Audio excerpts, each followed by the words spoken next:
Hello and welcome to the first episode of PPC Town Hall for 2021. So my name is Fred Valles. I'm the co-founder of Optmyzr and I'm going to be your host today for Town Hall.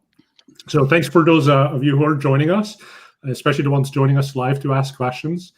So we started Town Hall in 2020, about in March, and we ended up doing more than 20 episodes of it.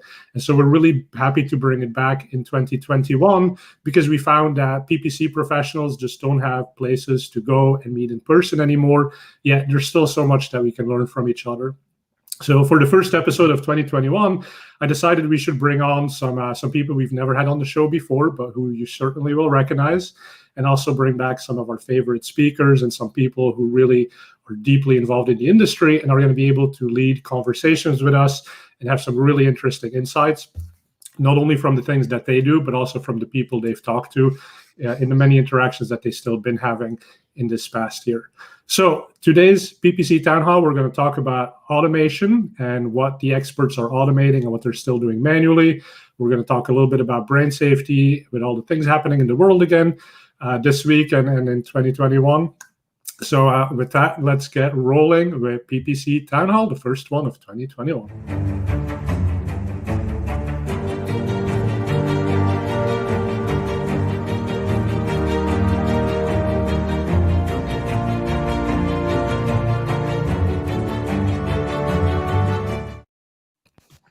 All right, and here are my panelists. So welcome to the show, Ginny, Marvin, Brad Geddes, and Matt Van Wagner. All right, so how are y'all doing? Ginny, how's it going? It's going great. It's going great. I'm taking a little bit of a break and doing some work here and there, and we'll see where things go. Yeah, and so Ginny, obviously formerly of SMX and Third Door Media. So many of you have seen her lead panels at the SMX conferences, the virtual ones, the live ones. Ginny was also the editor-in-chief of SMX. So if you've ever read that blog, and I'm sure you have, then her name should be very familiar to you. And by the way, that's actually kind of the common thread between the speakers today. All three of you are deeply involved in SMX and organizing those events. So thank you for putting on some great educational sessions over the past couple of years and continuing those, of course, in the virtual world. So our next speaker that I want to introduce, man, everyone knows in PPC, but yet he's never been on PPC Town Hall. Only reason that I hadn't had the guts to invite him before, but Brad Geddes, welcome to the show. Hey, Fred, thanks for having me. Yeah. Well, the two of us had so much fun on the SMX panel about ETAs and RSAs that I figured, we got to bring you onto one of these, right? Yep. So where are you calling us from today, Brad? I'm outside of DC. So in 7 days, it'll be a wonderful day here. 7 days, we're counting down every hour. And by the way, everyone listening in, we love it when you put in the comments where you're calling us from and say hello, and then kind of get everyone primed that way to ask questions. So yeah, 7 days countdown. Hey, Matt, I know you're a musical guy. Do you think there might be some music that accompanies that sort of an event? I think there might be. I think actually it's two events. One is we've got a president leaving, and we've got a new president coming. I maybe we have two different pieces of music. What do you think? Yeah, let's do it. That makes sense. All right. Well, yeah. Well, hang on. Let's see. Let's see if you can recognize which is which.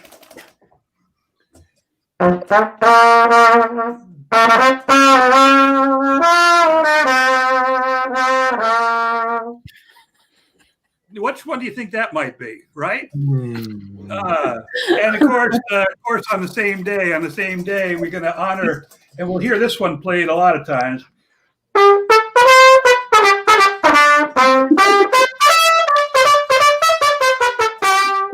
Right?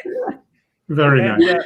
Yeah. So 7 days. I think you're going to hear both of those. I think Trump has picked that. That's the song that Trump has picked when he leaves the White House to be, na na na na, and the Hail to the Chief is the new one. At any rate, I think we're all looking forward to a new period of time, 2021, automation, all sorts of good stuff, and I'm just really glad you Fred, you mentioned that the three of us have a common thread where we did a lot of the programming for the SMX paid panels over the last few years, and so it was always a lot of fun because Brad and Ginny and myself would always be trying to think what's on people's minds, what are the biggest problems, and some of the things we're talking about today, I think, are some of those things. So I'm glad to be here today. Yeah, and so Matt, besides SMX and being a full-time comedian and musician, what else do you do?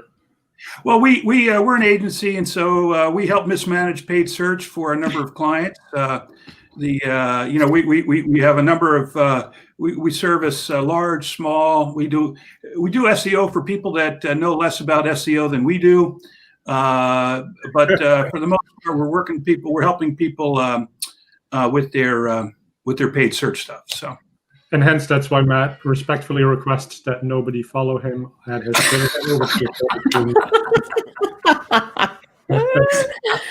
I love seeing where everyone's coming from. Yeah, lots of people calling in live today. So this is great. So folks, if you have any questions or any directions you want to take this topic. So obviously we're talking about automation. Automation's fairly broad as the topic goes. And I think we're going to talk a bit about ETAs versus RSAs, maybe to get things started here. But yeah, let us know where you want to take that conversation, right? So I figure where we start is RSAs and ETAs. So Ginny, Brad, and myself, we did a session on that at SMX towards the end of the year. So, and the whole thing was positioned as a debate, right? So Brad and I were supposed to basically disagree on everything because that's what makes things entertaining. But I think at the end of the day, most of the time we tend to agree on topics.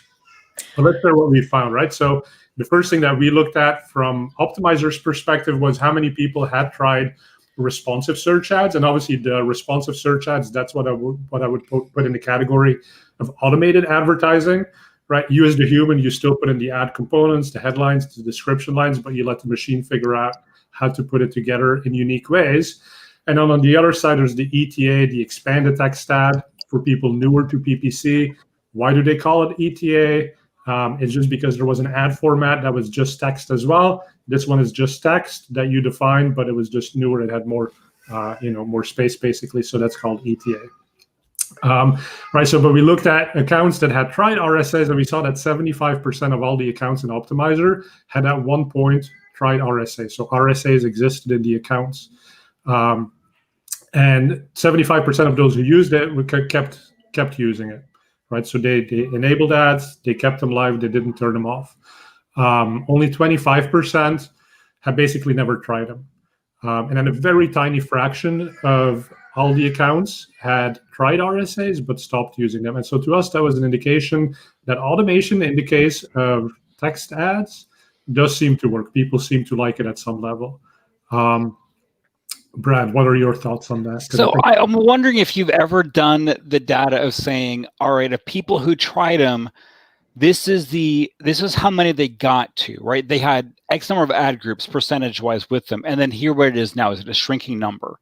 Because while our data shows that more people have tried them and stopped than yours does, what we also see is a lot of people who still have them, they've shrunk their usage. And so I've done a little bit of segmentation since we did SMX on spend and account size versus declining RSA usage. And it's definitely the smaller accounts have declined their usage much less than the larger ones.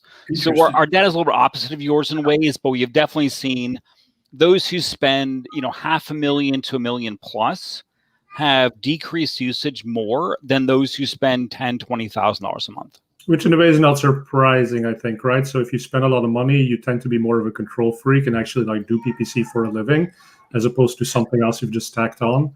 So you probably want that control back. It's not just about the control; it's about results, right? A lot of them, they don't care, right? If you're a lead gen company, you may spend $10 million a month, but in the end, you care about the results, right? And so, well, I think what I sort of mean is that in RSAs, there's really not enough data in many cases to help you take back the control to get to the results that you want. So There's certainly benefits to RSAs, and we have some metrics we can pop up in a moment that they do. My question on it comes back to, so what are results? And I know we know what results are, but if we're really strictly looking at conversion rate, cost per conversion, then I can see where ETAs are often going to win, or ROAS, whatever it is.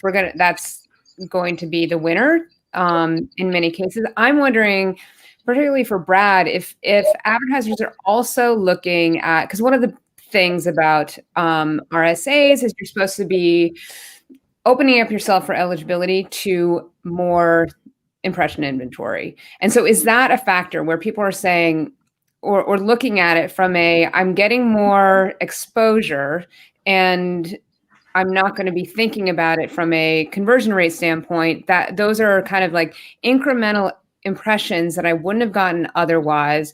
I can kind of think about that inventory differently. Or no, is it really just like, we're just going to look at the bottom line and forget about those extra exposure? So larger accounts have already encompassed the queries they would show for. So they're not seeing new queries, or if they are, they're queries they don't want anyway. Yeah. And so showing, when you've got a 95% impression share and you suddenly start showing for new stuff, it may not be things you want. So primarily they're looking at a conversion per impression type-ish, metric, right? To sort of marry the two. Yeah. But usually impressions has not been one, and we haven't seen lifts in total conversions, right? That's something we, again, if they were new impressions and it lifted conversions, right, that would be one thing. I haven't seen it. Yeah. I'm sure there's exceptions, right? But, overall. And so, Jay, I love the point that you're bringing up. And we had this script on Search Engine Land. It was back in March of 2020, I think. And I've had several scripts to that whole point, right? So there's this whole incrementality argument that Google tends to make.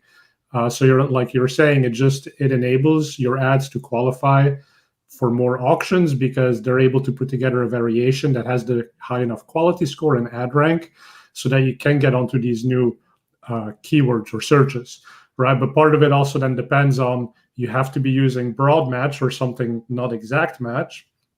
And it probably is beneficial as well to use some level of automated bidding, because Google may show these ads that now qualify for new auctions because you've allowed them to get onto these new auctions through broad match keywords. But now you might be bidding wrong, right? So you get frustrated that the result isn't there. But if you put automated bidding on top of that, Google also knows what you actually care about, so they set the right bid. And that's where it gets tricky for us, I think. And I'd love to hear your thoughts, right? But there's this whole angle that for automation to work at its best, you almost have to use every form of automation.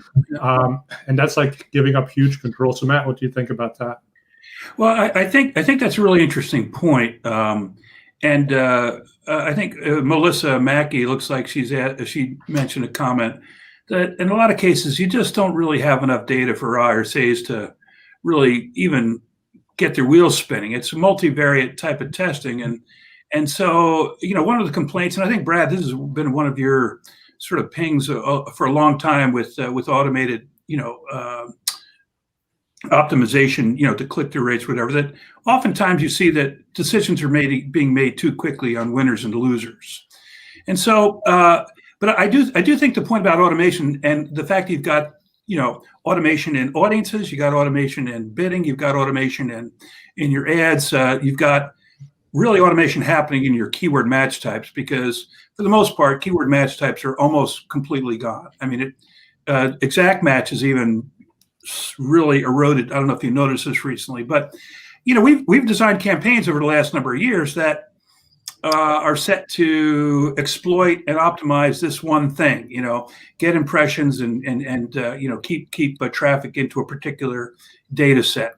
But when you start to pull in bidding and we start to pull in, automation to particular events, if you're an all online play or you're not, it all does get sort of really difficult to understand what the impact of one versus the other is. So I think your point, Fred, is that this is the year where I think we have to agree or we think that we have to stop fighting the automation and really look to where the automation is going to be in 6 months and start to redesign our campaigns the way we do our keyword sets.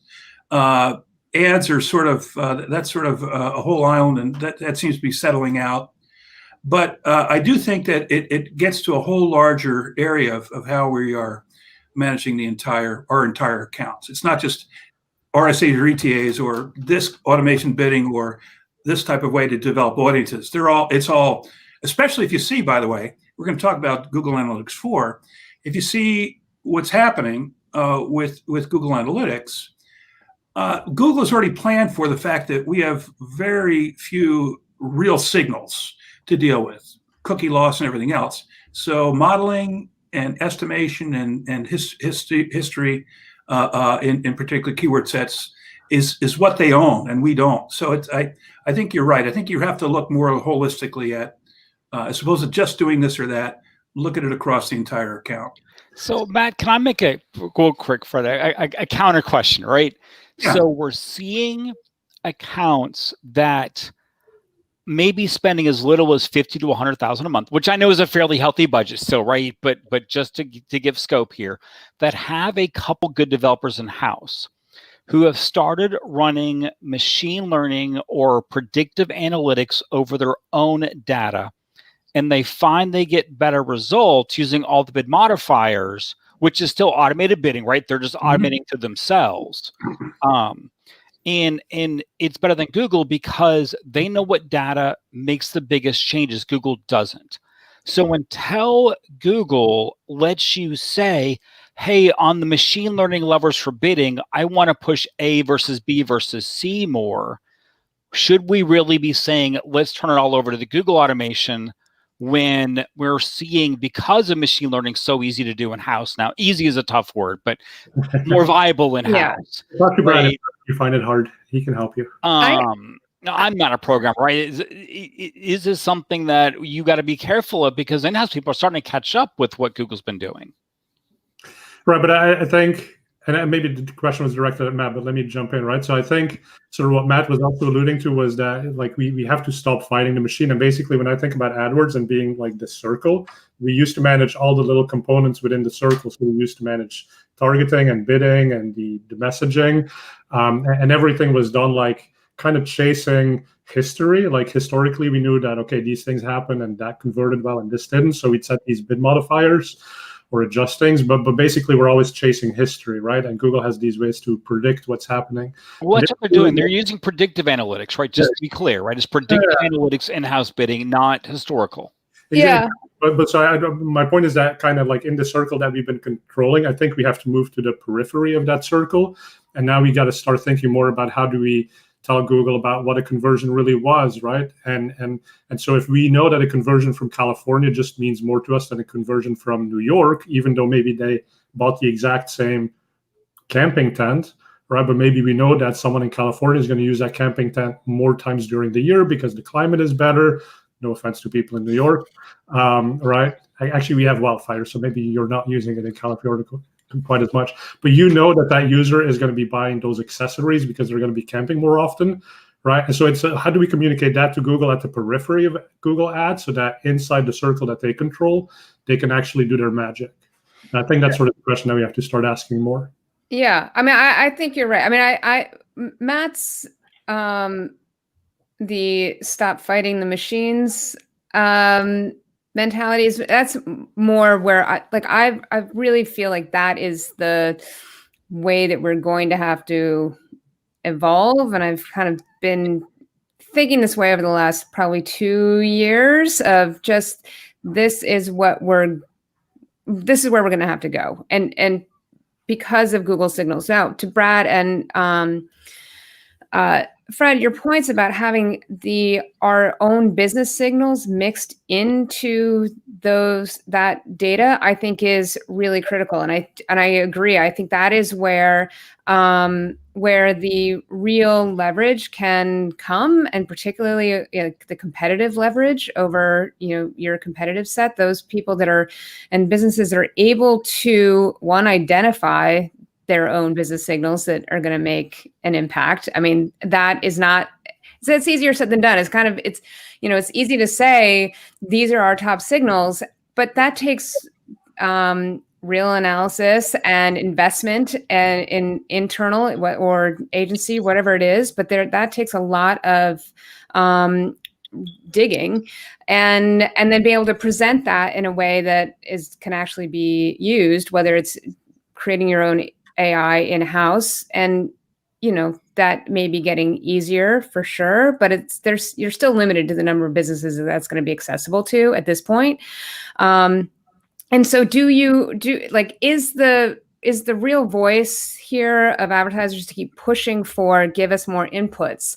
And again, I think there's two issues there. One, businesses don't always want to share their inputs with Google, right? So when you run up against that, how do we anonymize those inputs? And I think there's certainly conversations around that, but there's the sensitivities to what data businesses are going to want to share with Google to make those inputs actually work within the algorithms. So, all good points. Yeah, and to a couple of folks have mentioned some things. Brett Budofsky and Dave Wilson sort of, I think, are making a similar point, which is, all right, instead of fighting, let's focus on giving them the right goals. So one of our focuses, and Dave Wilson says, to feed them, and I think that's.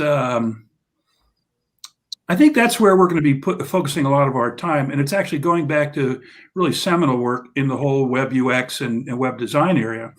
If you look at Google Analytics 4, and it's moving away from discrete real things to events and connections to events that represent sort of proxies, scroll time, time on page. What I'd love to start to see is, can we do some things like, can we get combinatorial data that would allow us to, say, combine, scroll depth and time on page, and to do that multimodally? So as opposed to just taking a mean, an arithmetic mean, how do we take and separate these data to be able to create audiences that, how do we build up signal within the site that we've got, and triggering events that we can feed back to our bidding algorithms that, especially for folks that don't have a full online, sales chain. So many companies in lead gen and everything else, lead scoring and orders that happen by people calling on the phone and everything else. You don't get that last mile to be able to connect all the data together. And no matter what you try to do to try to connect the data with phone tracking and everything else, you still have this problem of connecting, that last bit. So our goal really this year is to take a look at how we can understand what behaviors on the site represent good proxies to the next sort of actions, and give those signals a little bit more attention. Feed them and develop audiences out of them, and try to understand those a little bit. So for most of our clients, we don't have the ability to take and build AI. I mean, we're not going to do that. The best we can do, I think, is to make our site and our analytics sort of work the best with the tools that are being developed by Google or other. So.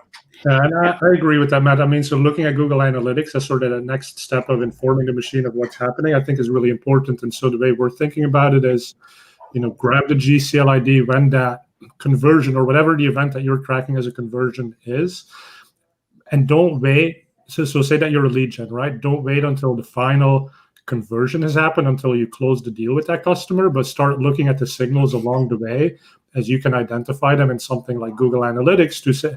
So let me put it into perspective of the software vendor. And Brett, I'm sure you see the same thing, but we do a free trial, right? Okay, so that's a conversion for us. But what we really want is not a free trial. It's the person signing up and becoming a monthly subscriber. Now, we tend to wait between the 2 weeks of them doing the trial. We don't really look at anything, but what we should be doing And what would help Google is if we got smart and we said, well, let's look at Google Analytics. And if that person who's in the free trial has come and looked at our pricing page a couple of times, they're probably more likely to be serious about buying the software, right? As opposed to someone who's never looked at the pricing page. And so what are these signals that you can pick up and that you as a human can have a bit of an instinct about, well, what is it that probably moves the needle on my business? And so now if you recognize that someone who's in the free trial, who's got a conversion in Google, if you can say, well, that person came back to the pricing page 3 times, we should score that higher. We should tell Google that's the perfect candidate. Like, they're actually interested. Now, whether we close them or not at the end, like, that's still going to be the job of the sales team and the job of how good is the software. But at least you can recognize that that was a more qualified lead in some way. And we need to be feeding that back. And we don't need to wait until the very end. And you can do conversion updates every couple of hours if you want. Well, and then you can build audiences off of those. And find more. But I do think, I mean, 2 things that have come up. I think one, we're talking about data, and I think, more and more, the data that you have is going to have to be good data. And it sounds so basic, but I can't tell you the accounts and analytics I've been into that it is not good data. It is not clean. It's and so I think a lot of this is, if you're going to talk about predictive analytics and predictive marketing, which I wrote a piece and did a talk at SMX last summer about being in the predictive marketing era, that everything is now being built on historical data, being able to predict what behaviors are going to happen. And, that's how audience targeting is getting delivered. That's how ads are getting served. All of this is getting based on predictive signals. So, I think in many ways, 2021, if you don't have your analytics squared away and are starting to test GA4 and getting those profiles tested, I start with that.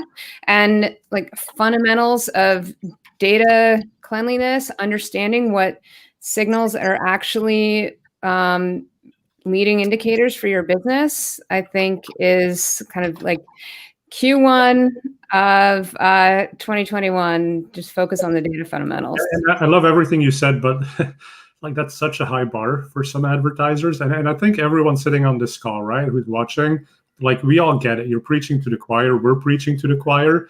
But like, how do you get that customer to give you that clean conversion data? Because some of them still can't set up conversion tracking properly. I mean, start there.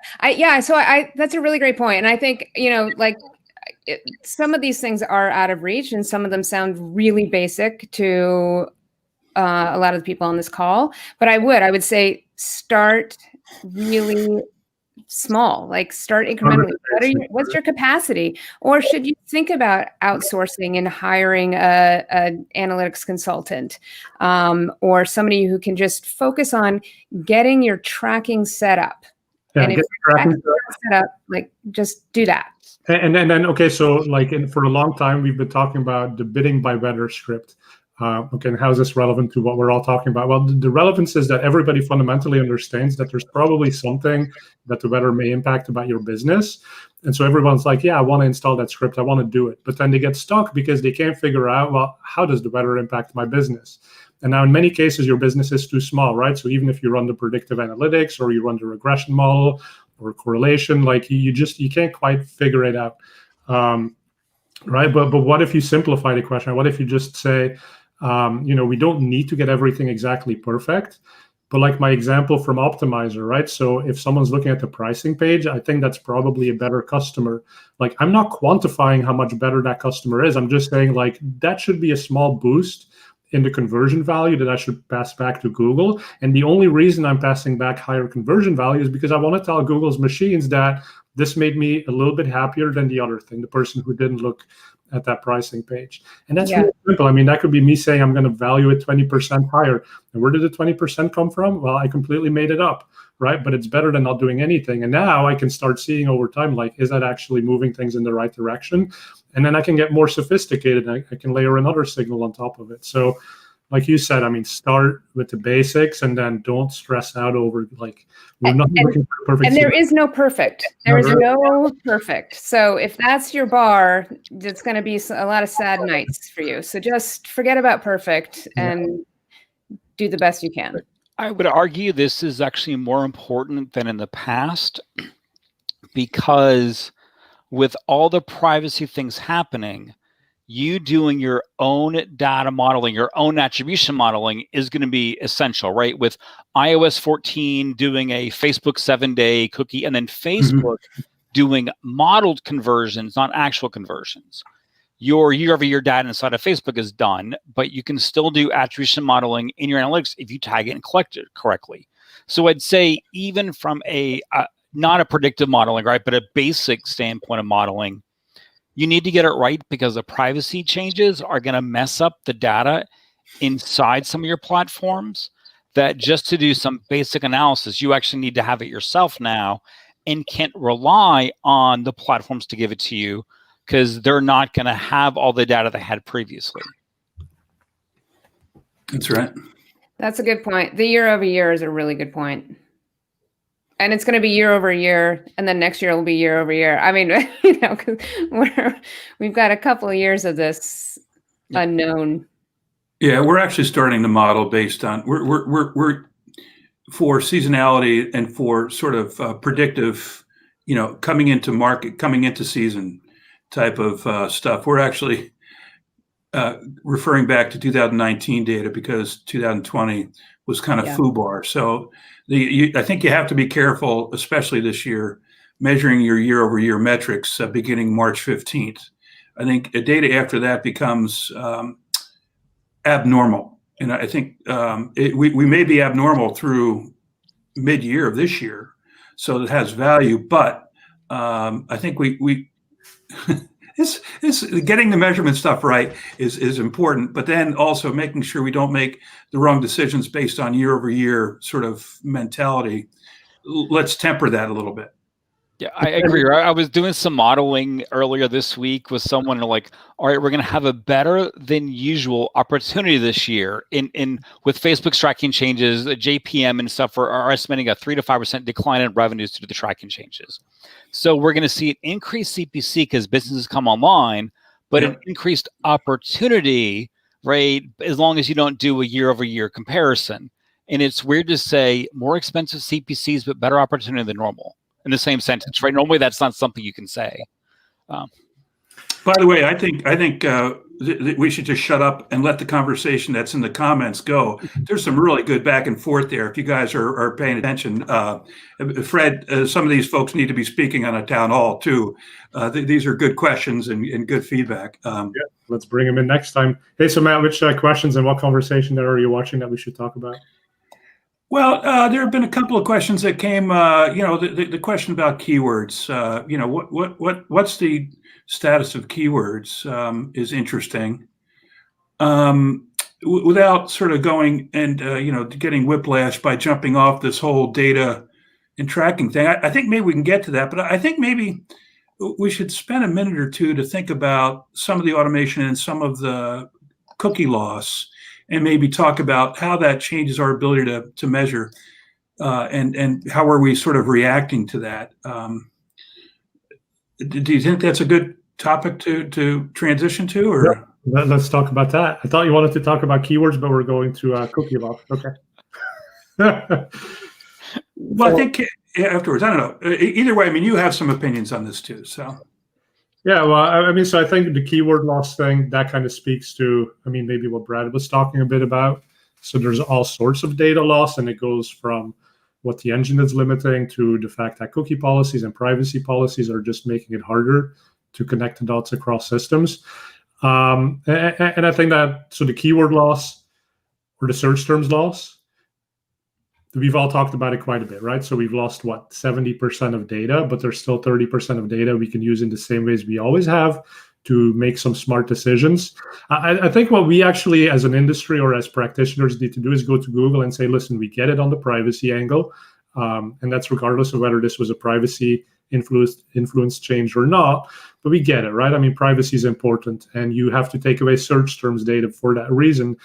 But what is it that you can give us in exchange that's maybe obfuscated in a way that those privacy concerns are not there anymore, but give us bigrams, n-grams, trigrams, like tell us the word strings that commonly appear in these unique queries that are sensitive, and let us make decisions based on that, because ultimately that's what we're trying to do. We're just trying to find a bunch of negative keywords, right? And why are we looking for negative keywords? Well, we're looking for them because you don't make exact match exact anymore, right? Now it's close variance. So you've kind of forced us to be more aggressive with negatives, but you don't give us the data to make smart decisions. So then what do we do? Shut up, human. This is where we found a lot of people are using more keywords than they have in the past because they want to give Google every possible variation to get some data. And it's crazy. It's like Google's like, hey, you don't need to give us all this stuff. But if you don't give it all to us, then you can't get anything.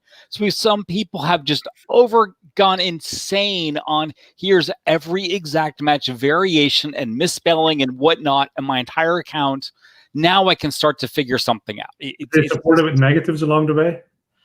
Yeah, some of them are using in negatives, but some are just saying, here's everything that used to be a search term.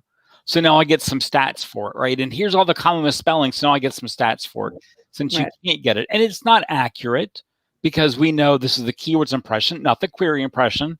So it's still not accurate, but it's better, right? So we've seen people go the opposite direction as Google does these things.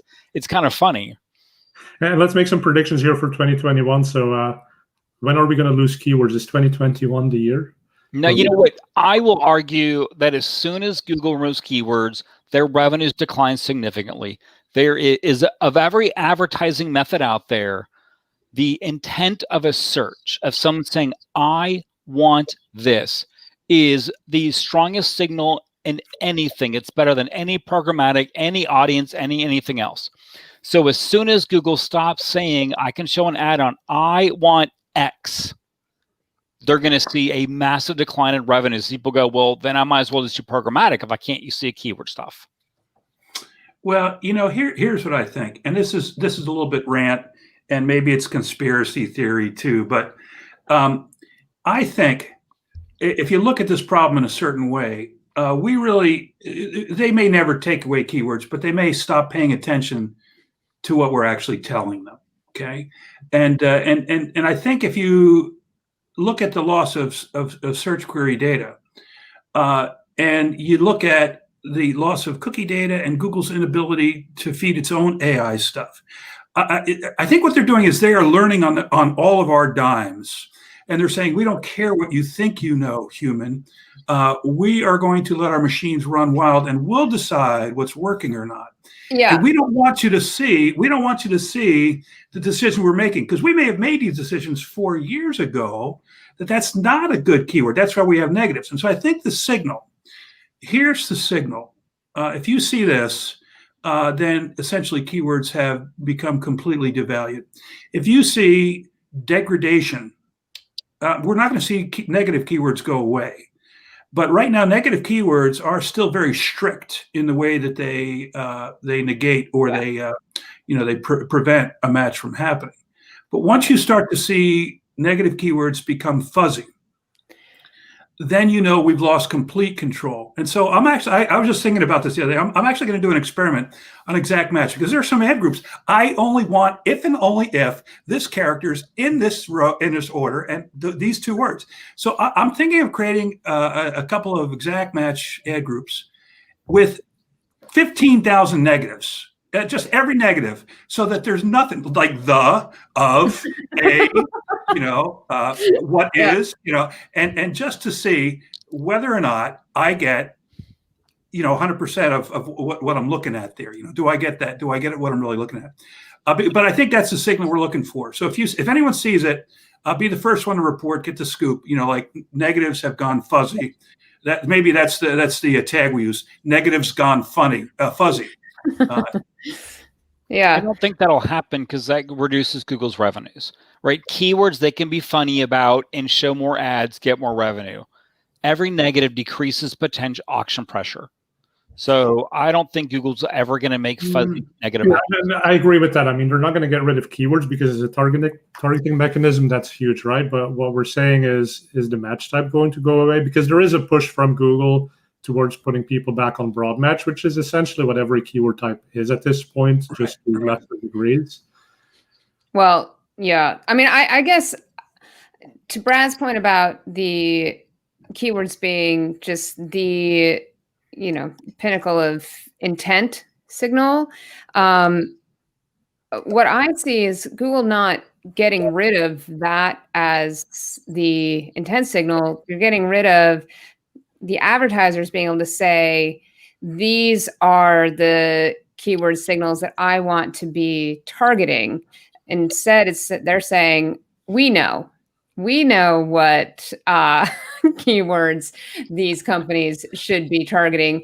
And what the scary thing for any of us that have actually seen what happens when you just turn on some broad match is it doesn't work so great in a lot of, unless you're really, really on top of it. But, and not to say that no broad match works, or no broad match doesn't work. Anyway, some broad match can work. But, I mean, I think that's the thing is the losing control over what keywords we want to show for is, as what we've seen the matching, how it's been working, is, concerning in a lot of ways. So I don't think that the intent signal is going away. I think the control is eroding.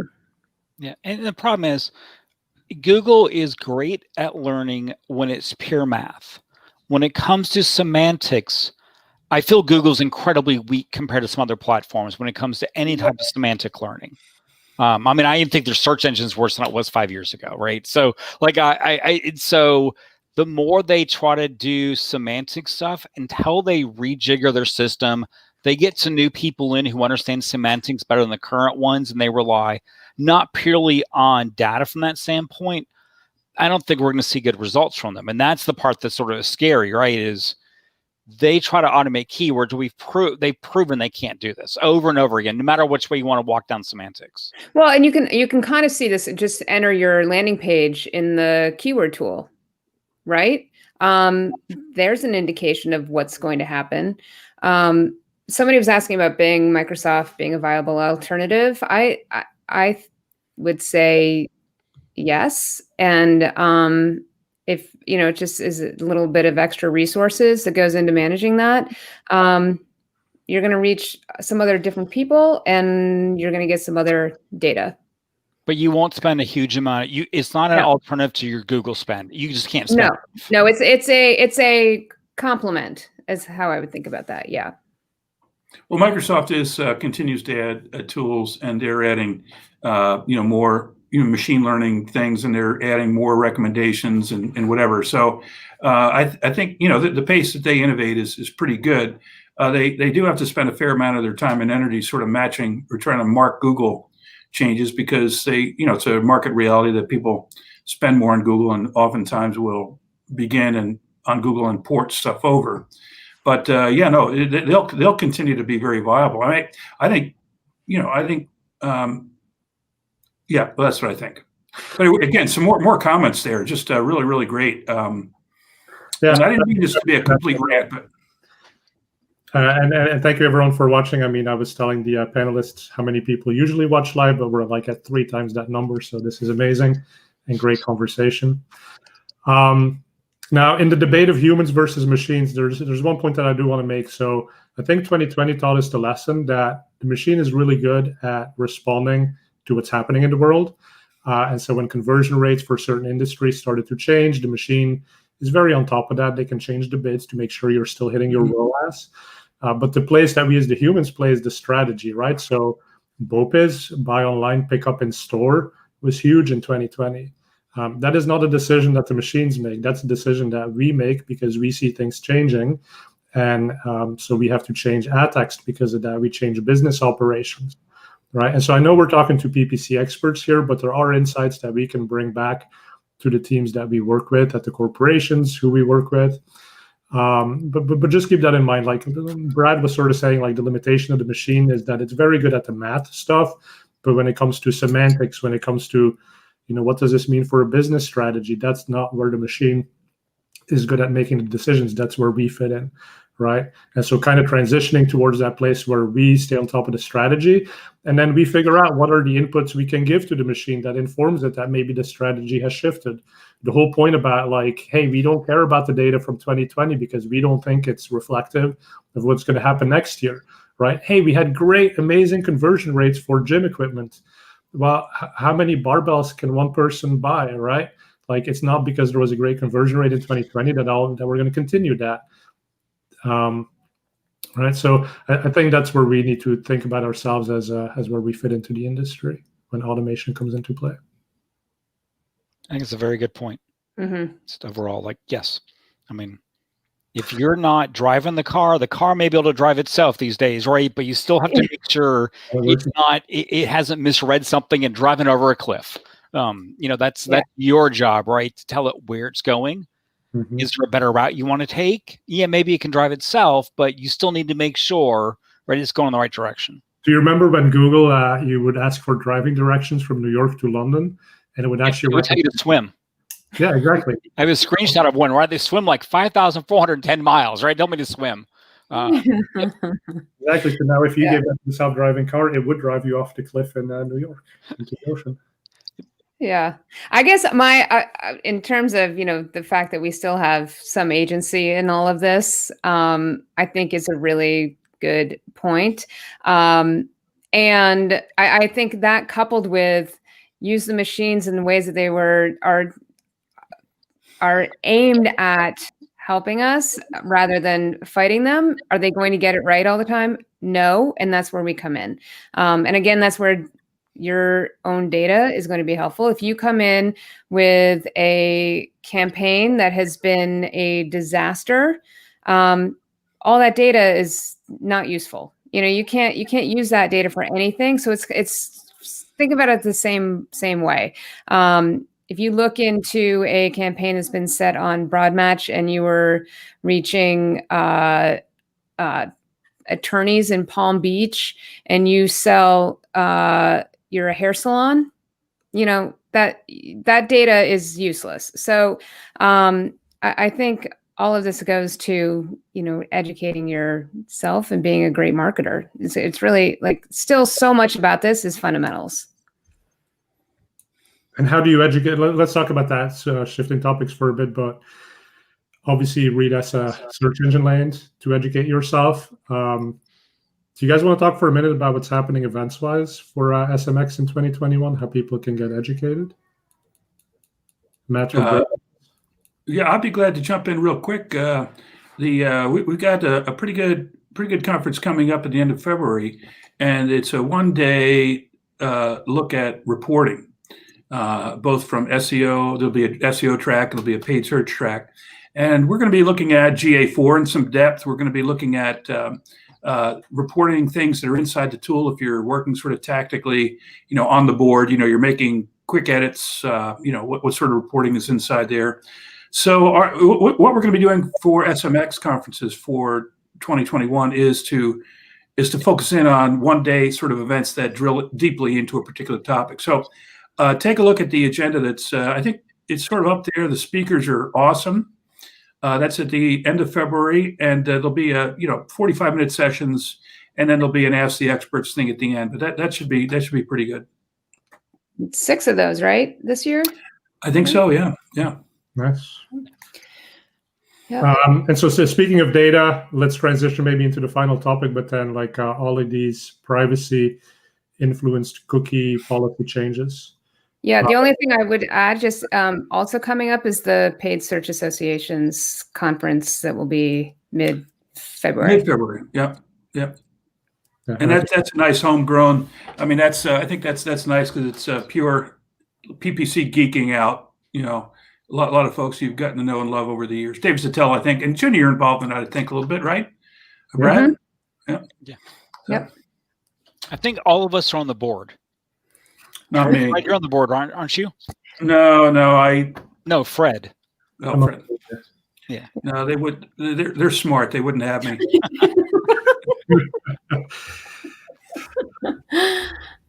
They don't know what they're missing.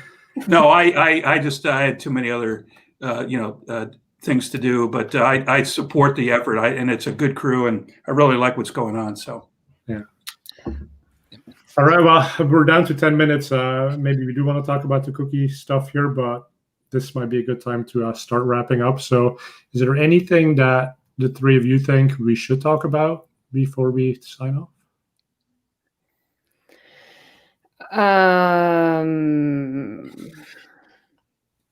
Well, let's talk about cookies then. I mean, if nobody's like, hey.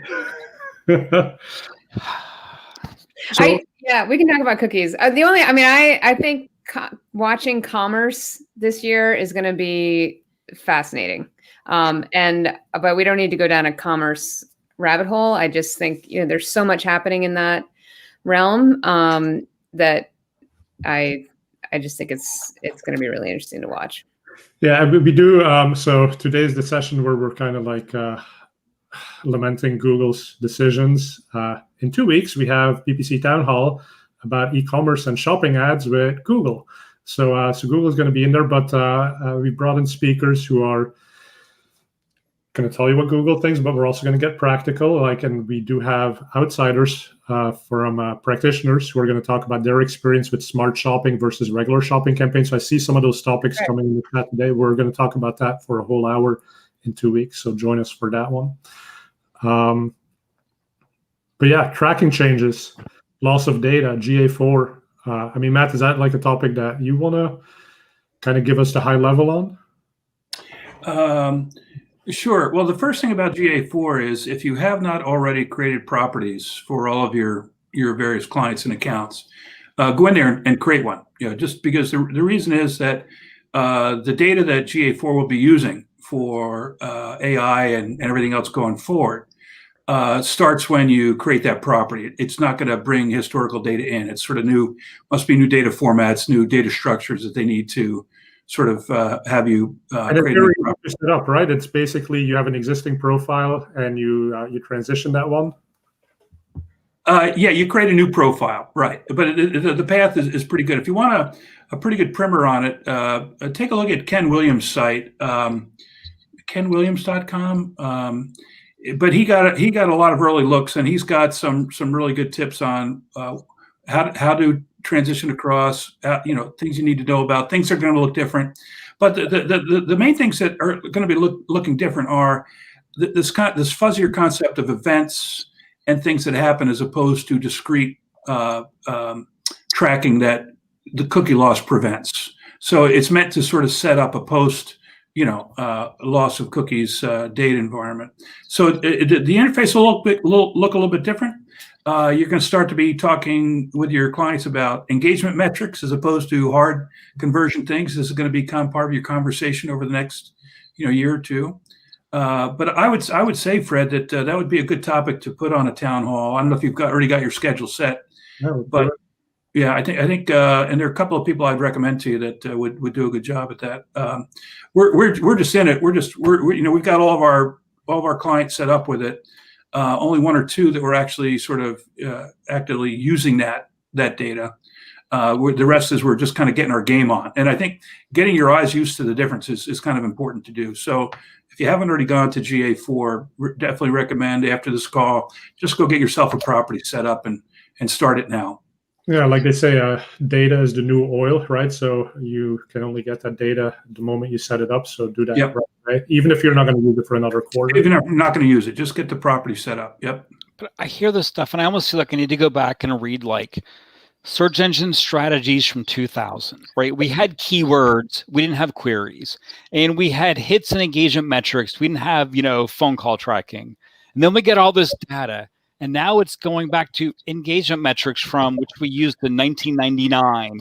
And it's going back to lack of queries, back to keywords we had in 98 in paid search, right? It's like on this circle. And I'm sure there's old stuff about measuring engagement and user engagement. People went, that's not good enough. What are you doing that for? That is suddenly relevant again. It's because we abused the system. It's our own fault.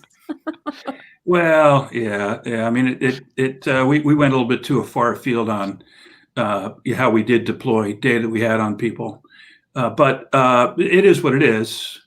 So as far as I think one of the other things you can do to sort of mitigate, cookie loss is look at ways to create, walled content and subscription stuff. Get people that log in and have a reason to log in, so that at least you have some more recent data to work with, even if it's not from Google or Facebook. Just use your own data. Yeah. But I also think that this is an opportunity to look at the data that you are collecting and what you're actually using, because I think this has been sort of the just the grab bag of data, and so really think about the data that you have, the data that you use, and what you are not using and can stop collecting, and be able to communicate that to stakeholders that we're losing this data, but it's not going to have an impact, or we're losing this data and it is going to have XYZ impact. I think that's kind of another sort of back to basics analysis to start looking at as well. Yeah, I mean, honestly, this is a complicated space, and I think a lot of people, myself included, don't understand 100%. Well, and there's not a lot of this is still so unknown that it's okay. Like, if anyone comes and says, I know everything that's happening in this space, run, because no one does. We don't even know, right? What's going to happen 100%? No. One of the things we're kind of looking at is, okay, so we know the cookie loss, right? Facebook's going to a 7-day attribution, and they're going to start modeling conversions. We assume some other platforms will start modeling conversions. Now, when Google was the first to do this back in GA1, right? If they sampled data, model conversions, and they always severely overestimated. So what we're looking at is, hey, how do we actually do our own modeling again of conversion data to compare against them to get some sort of, here's how much they're, because we assume they're going to overestimate. I mean, it's in their best interest to overestimate. How we start going back again, right? Like we used to, and say, here is what they say, here's what we say. So every time we look at numbers, we need to divide it by 0.6 to get the real information. I mean, I think that basic, it's not perfect math, that fuzziest math is going to be important for a lot of companies to sort of get back into that mindset with more modeled data than actual data. Yeah, and your accounting people, the people that love to, the people that chase like your bank account when it's 1 penny off, even though it's $1 million account, your accounting people are going to go Lulu with Google Analytics and conversion modeling, but it's I think if their modeling reflects your reality, or their modeling reflects your modeling, then you'll develop some confidence over time. But yeah, it's the world of real data in GA is sort of we're now fuzzy analytics, right? Yeah. Yep. Strange new world, from one strange year to another strange year.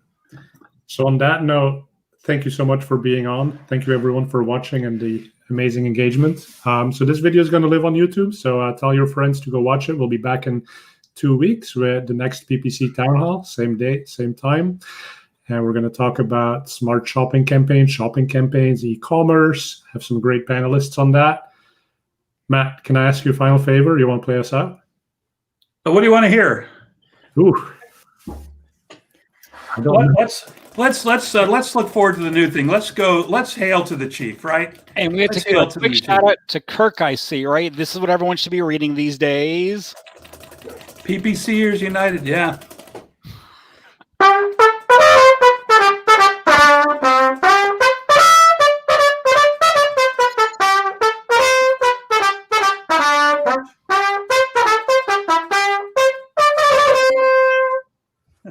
Hail to the new chief. All right. We'll see you for the next episode. Thanks.